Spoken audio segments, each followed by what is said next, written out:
Hey everybody, this is Jay the Lovologist here for your quickie of the week. And we're going to talk about what is a sexologist. I get a lot of those questions. What is a sexologist? And also, I have an amazing professional tool in my toolkit that I wanted to show you all.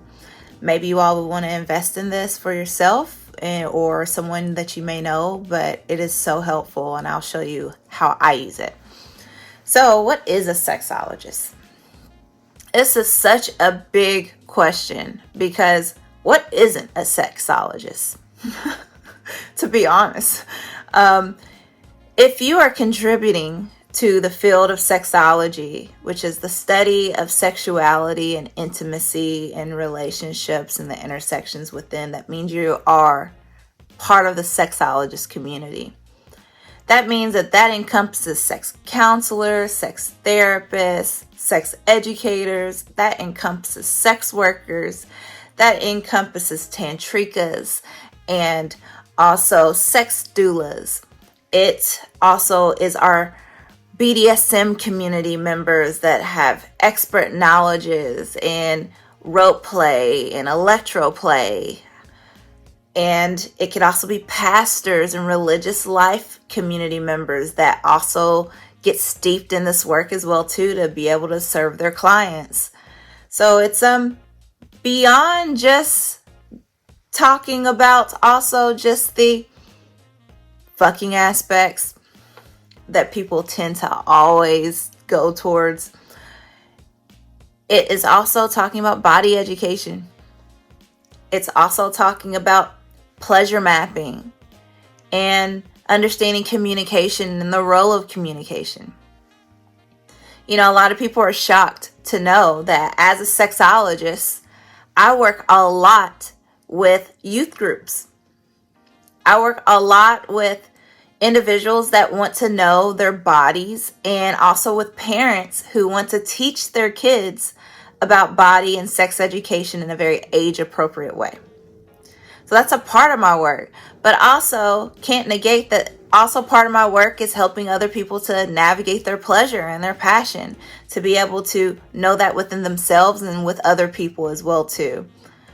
Working with asexual communities that may not have the desire or the want or the need to have sex, erotic sex with anyone, but may have the desire for some forms of pleasure that are non-sexual, such as touch, such as talk, such as other ways, or voyeurism.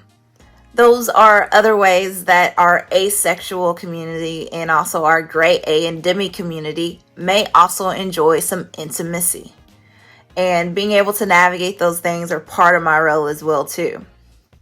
This is about not only just partner work, but it's also just individual work. It's such a vast field, and it's also very rewarding. I get to do a lot of this work virtually, and as you all know, I do this part-time. My full-time work, I am an executive for a domestic violence organization,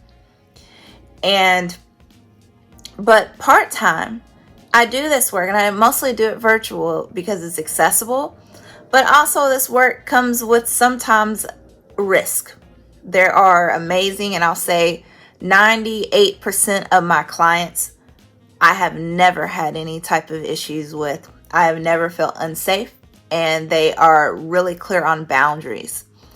Now, there are very small smidget of people who are not clear on boundaries, and the online environment does create a safety net for that. But I do have in-person workshops with groups.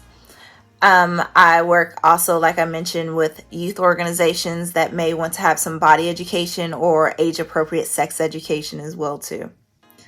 So as you can see, it's very, very much different than probably what people may think it is. But also everything that probably you thought it was too.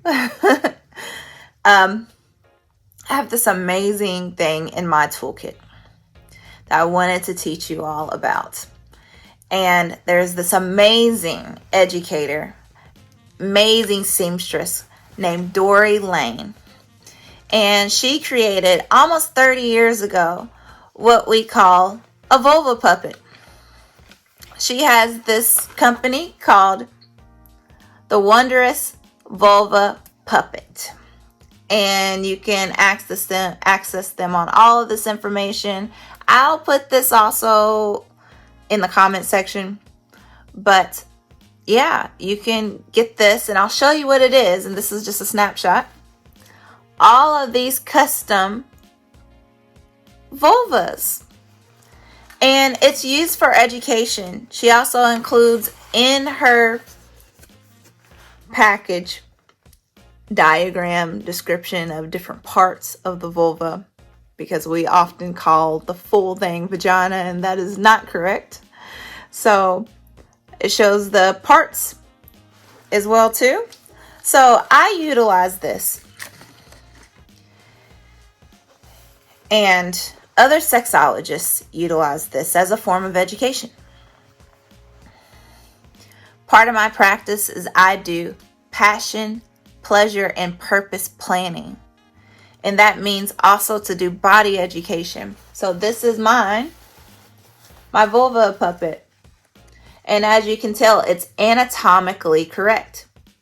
You have the clitoral hood, and you lift it up, and you see the clitoris. You also see the labia majora as well too. And you also see inside there is the vagina. You have conversations also about the G-spot within this, but within age appropriate educational lessons, those conversations don't necessarily get added to. So this is a really, really great tool. As you can tell as well in the back, there is a space for your hands, because you can utilize this to show the different parts of the vulva versus the vagina, which is the inside. So this is a great tool, and also age appropriate as well too. So for parents that want to teach individuals about the vulva and the parts of the vulva, this is a great instrument to utilize.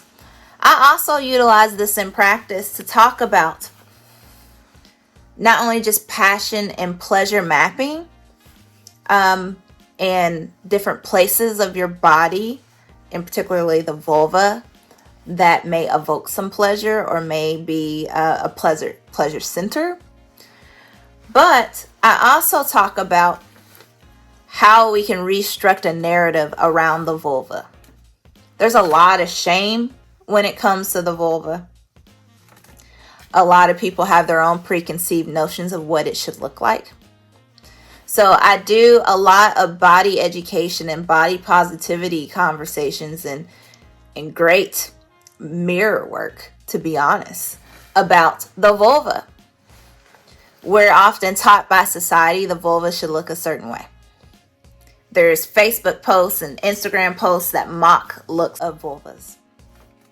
And that is wrong, because just like we have different fingerprints that are, differing from every individual, there's different ways that a vulva and the labia majora looks like. It's different from person to person. So I have these conversations with clients about how we need to reconstruct what normal is when it comes to how a vulva appears and how the labia majora appears. If individuals are on testosterone and testosterone injections can cause the elongation of the labia majora. And because of that, we also have that conversation as well too. And if you notice from the way that I communicate, I scrub all language of gender, because when it comes to having a vulva, different genders can have a vulva. So I always like to make that very clear.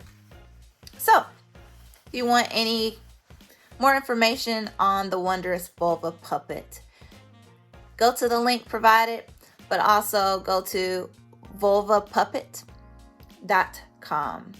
Hope this helped you learn a little bit. Have a great day.